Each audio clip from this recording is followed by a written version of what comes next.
J'ai 39 ans et pendant longtemps, j'ai cru connaître parfaitement mon mari. Marc et moi étions mariés depuis 9 ans.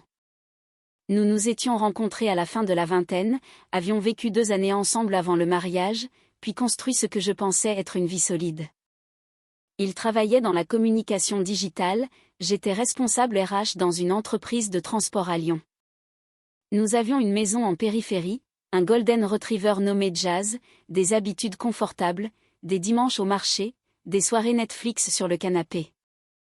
Nous n'avions pas encore d'enfants, mais nous en parlions sérieusement depuis plusieurs mois. Puis, il y a environ 3 mois, son ex l'a recontacté. Son ex, Claire. Celle avec qui il était resté 4 ans avant moi. Celle qu'il appelait autrefois son premier vrai amour. Celle dont le prénom revenait parfois dans des anecdotes sur sa vingtaine. Elle lui avait écrit sur Instagram. Elle traversait un divorce difficile et disait vouloir reprendre contact avec de vieux amis. Présenté comme ça semblait presque innocent. Marc m'a demandé si ça me dérangeait qu'il aille boire un café avec elle, juste pour discuter et prendre des nouvelles. J'ai répondu que non, parce qu'honnêtement, qu'est-ce que j'étais censée dire? Si j'avais refusé, je serais passée pour l'épouse jalouse et possessive. Alors j'ai accepté et j'ai essayé de ne pas y penser. Un café s'est transformé en message quotidien. Je le voyais sourire devant son téléphone d'une façon qu'il n'avait plus eue avec moi depuis longtemps. Quand je demandais ce qu'il se passait, il répondait que ce n'était rien de sérieux, juste des souvenirs, des discussions nostalgiques.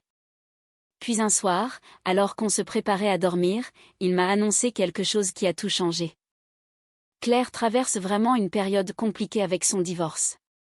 Elle m'a demandé si je pouvais passer un peu de temps avec elle pour l'aider à faire le point. J'ai arrêté de me démaquiller. Passer du temps comment? Il a hésité avant de répondre. Elle veut qu'on parte quelques jours ensemble dans la région où on allait quand on était ensemble. Elle pense que ça nous aiderait à tourner définitivement la page. J'ai cru mal entendre. Un voyage? Il a acquiescé. Peut-être une semaine. Elle a besoin de soutien. J'ai éclaté d'un rire nerveux. Donc ton ex-femme en plein divorce veut partir une semaine avec toi pour faire son deuil amoureux et toi tu trouves ça normal? Il s'est agacé immédiatement. Ce n'est pas comme ça. J'ai demandé, alors c'est comment? Il s'est assis sur le bord du lit avant de répondre, on n'a jamais vraiment terminé notre histoire correctement. Ça s'est juste éteint avec le temps. Elle pense qu'en revisitant certains endroits, en parlant sincèrement, on pourra avancer. Je le regardais sans réussir à croire ce qu'il disait. Tu veux partir une semaine avec ton ex pour trouver une forme de fermeture émotionnelle? Il a soupiré. Quand tu le dis comme ça sonne horrible. Je lui ai répondu, comment je suis censée le dire autrement? Puis il a lâché la phrase qui m'a glacée, j'ai besoin de faire ça. Je ne réalisais pas à quel point il restait des choses non résolues entre elle et moi. Ça commence à affecter notre mariage. Je l'ai regardé fixement. Notre mariage allait très bien avant qu'elle réapparaisse. Il a soutenu mon regard. Vraiment? Sois honnête. Et cette phrase m'a coupé le souffle parce qu'au fond, il n'avait pas totalement tort. Notre relation était devenue confortable, presque mécanique. On vivait côte à côte plus qu'ensemble. Mais jamais je n'aurais pensé que la solution puisse être qu'il parte retrouver son ex-femme pendant une semaine. Je lui ai demandé combien de temps il comptait partir. 2 semaines, a-t-il répondu. 2 semaines. Il disait vouloir prendre le temps de vraiment comprendre ce qu'il ressentait. Et le pire, c'est qu'il parlait de tout ça avec un calme déconcertant. Je lui ai demandé s'il réalisait à quel point cette situation était absurde. Il m'a accusé d'être insécure. Je lui ai répondu qu'il me demandait pratiquement l'autorisation de vivre une aventure émotionnelle avec son ex. Lui disait que je dramatisais. On a tourné en rond pendant des heures jusqu'à l'épuisement. À la fin, je n'ai ni accepté ni refusé clairement. Je me suis simplement tue, et il a interprété ce silence comme une permission. 3 jours plus tard, il est parti avec une valise, m'a embrassé sur la joue comme s'il partait en déplacement professionnel, puis il a quitté la maison. La première semaine a été un enfer. Il m'envoyait quelques messages sans importance. Bien arrivé, il fait beau ici, on discute beaucoup. Rien de concret. Rien qui expliquait ce qu'il se passait vraiment. J'essayais de rester occupée.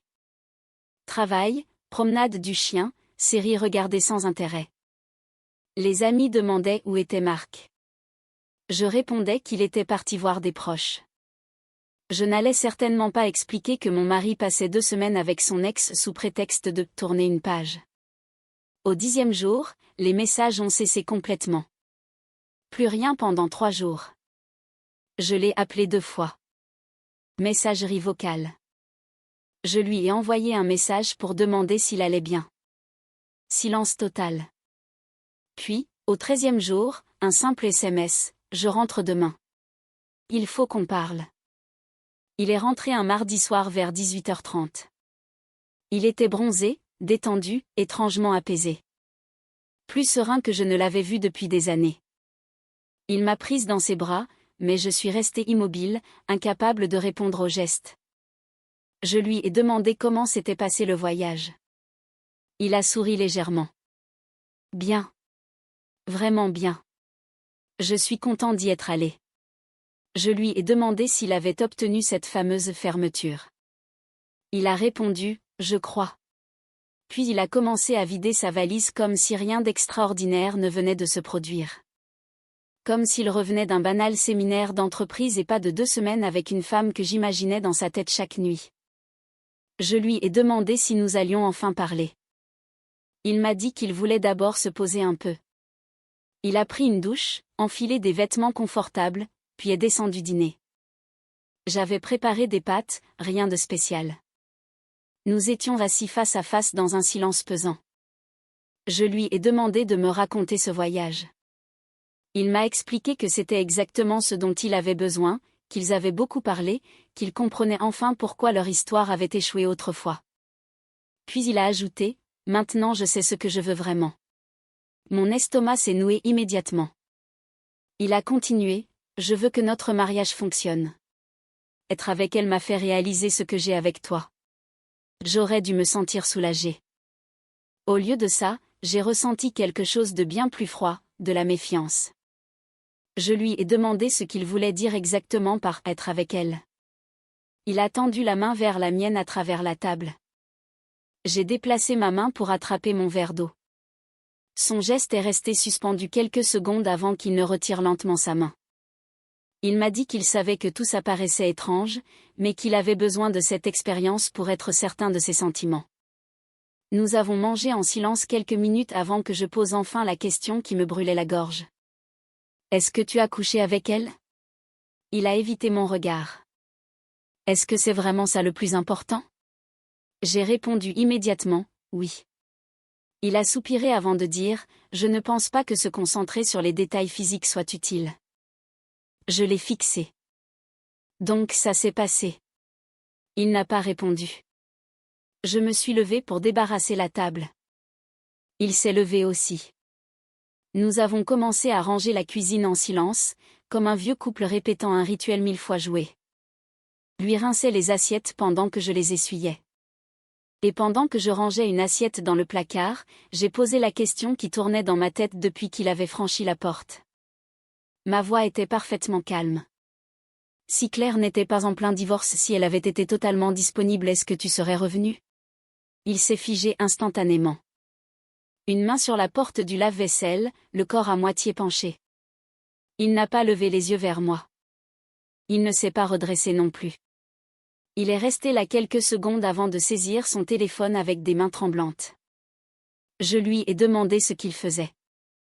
Il a répondu qu'il devait appeler sa sœur. Je lui ai dit de répondre d'abord à ma question. Il s'est redressé, téléphone serré contre lui. Ce n'est pas juste. C'est une hypothèse qui ne veut rien dire. Je lui ai répondu, ça veut tout dire. Réponds-moi. Il a murmuré, je suis revenu, non. J'ai secoué la tête. Tu es revenu parce qu'elle n'était pas disponible émotionnellement. Parce qu'elle t'a dit qu'elle n'était pas prête à recommencer quelque chose de sérieux. Il s'est effondré. Je ne sais pas, a-t-il fini par dire. Je lui ai répondu, tu ne sais pas parce que tu connais déjà la réponse et que tu refuses de l'admettre. Puis j'ai continué, incapable de m'arrêter, tu as passé 2 semaines avec ton ex, tu es retombé amoureux d'elle, et tu es revenu ici parce que ça n'a pas fonctionné comme tu l'espérais. Pas parce que tu m'as choisi. Parce qu'elle n'était pas une option viable. Il pleurait déjà. Je lui ai demandé de me dire que j'avais tort. De me dire qu'elle lui avait proposé de recommencer et qu'il avait refusé parce qu'il était marié. Il n'a pas pu le dire. Je suis parti conduire pendant 2 heures sans destination précise. Il m'a appelé 6 fois. Je n'ai répondu à aucun appel. Quand je suis rentré, sa sœur était à la maison. J'ai fait demi-tour et j'ai pris une chambre d'hôtel. Je suis resté à l'hôtel 3 jours. Pendant ce temps, il m'a bombardé de messages. Excuses, appels, supplications. Sa sœur m'écrivait aussi pour me dire que je devais au moins écouter sa version. Le 3e jour, je suis retourné à la maison pendant qu'il travaillait. J'ai préparé un sac avec quelques affaires pour une semaine et j'ai laissé mon alliance sur le comptoir de la cuisine. Ça a immédiatement provoqué une réaction. Il est rentré plus tôt et m'a trouvé en train de charger ma voiture. « Qu'est-ce que tu fais ?» J'ai répondu, « Je pars. » Il m'a dit que je ne pouvais pas simplement partir. Je lui ai répondu, « Regarde-moi faire. » Puis il a répété qu'il fallait parler. Je lui ai répondu qu'il n'y avait plus rien à dire. « Tu as fait ton choix. Tu es juste déçu que ça n'ait pas marché comme tu le voulais. » Il a nié immédiatement. Je lui ai alors demandé de me raconter exactement ce qui s'était passé pendant le voyage. Il est resté silencieux plusieurs secondes avant d'avouer. Oui, ils avaient été ensemble. Pas immédiatement, mais oui. Ils avaient couché ensemble au bout de quelques jours et passé le reste du séjour comme un couple. Puis, la dernière nuit, il lui avait demandé s'ils allaient se remettre ensemble. Et Claire lui avait répondu qu'elle n'était pas prête. Qu'elle avait besoin de temps. Peut-être un jour, si leur vie le permettait encore. Je l'ai regardée froidement. Elle t'a mis sur le banc de touche. Il n'a même pas compris l'expression au début. Je lui ai expliqué, elle t'a gardé sous le coude. Et tu es revenu ici parce que tu ne voulais pas attendre seule qu'elle se décide. Il a commencé à pleurer. Il répétait qu'il avait fait une erreur, qu'il essayait maintenant de réparer les choses. Je lui ai répondu, tu veux une chance ? Tu lui as donné 2 semaines complètes pour voir si elle voulait encore de toi. Pendant ce temps-là, moi j'étais ici à me demander si mon mari retombait amoureux de quelqu'un d'autre. Et j'avais raison. Il répétait qu'il m'aimait. Je lui ai répondu, non. Tu aimes la sécurité de cette vie. Tu aimes savoir qu'il y aura toujours quelqu'un pour te récupérer quand tes aventures sentimentales échouent. Mais ce n'est pas de l'amour. Je suis montée dans ma voiture. Il a essayé d'empêcher la portière de se fermer. Il suppliait qu'on tente une thérapie de couple. Je lui ai simplement dit, tu t'es permis de partir 2 semaines. Je peux partir aussi longtemps que je veux. Puis je suis partie. La semaine suivante, j'ai vécu chez une amie. Son téléphone ne s'arrêtait jamais. Ses messages sont passés des excuses à la colère, puis au désespoir. Sa mère, sa sœur, même son père m'ont appelé pour me dire que je détruisais un mariage pour une erreur. Comme s'il avait oublié d'acheter du pain et pas passé 2 semaines avec son ex-femme. 8 jours plus tard, j'ai appelé un avocat juste pour connaître mes options. Il a été très clair, ce serait long et compliqué, mais faisable. Nous avions une maison, des comptes communs, 9 années de mariage derrière nous. Je n'ai pas lancé la procédure immédiatement. J'ai pris le temps de réfléchir. Une partie de moi voulait divorcer immédiatement. L'autre repensait aux 9 années heureuses que nous avions eues. Puis, 12 jours plus tard, Marc s'est présenté chez mon ami. Je ne sais toujours pas comment il avait trouvé l'adresse. Il m'a demandé 30 minutes. Contre toute logique, j'ai accepté. Nous nous sommes assis dans le salon pendant que mon ami nous laissait seuls. Et cette fois, il a tout raconté. Le voyage avait commencé innocemment. Il parlait, riait, se souvenait du passé.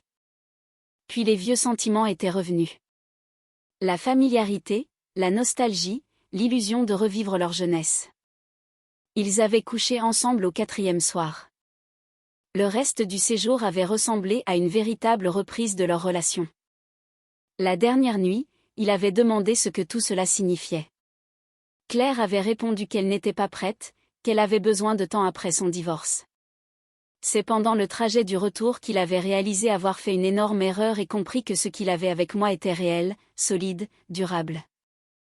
Je l'ai écouté jusqu'au bout avant de lui dire calmement, « Je te crois sur les faits. Mais je ne crois pas tes sentiments. » Il a tenté de protester.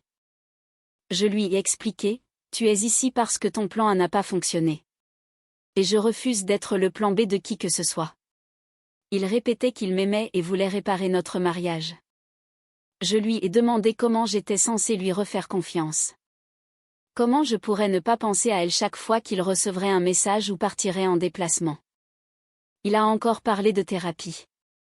Je lui ai répondu, la thérapie fonctionne quand les deux personnes veulent sauver quelque chose qui mérite encore d'être sauvé. Je ne suis plus certaine que ce soit le cas. 2 semaines plus tard, j'ai demandé le divorce. Il n'a rien contesté. Nous avons vendu la maison, partagé les biens équitablement et tourné la page. Le divorce a été prononcé 4 mois après ce fameux voyage.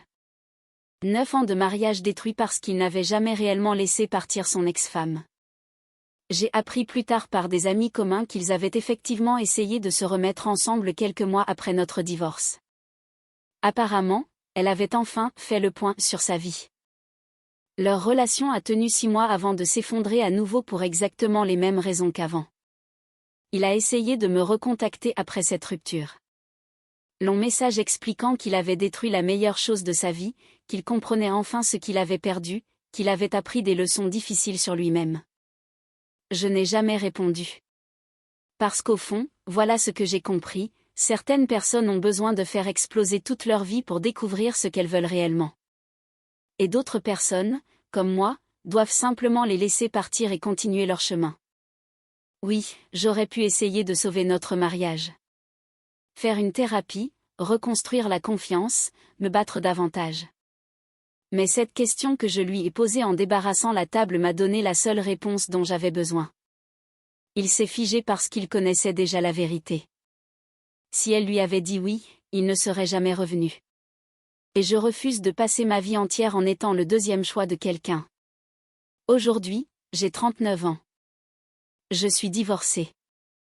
Je vis dans un appartement plus petit et je reconstruis ma vie depuis zéro. Mais au moins, je ne suis plus le plan de secours de personne.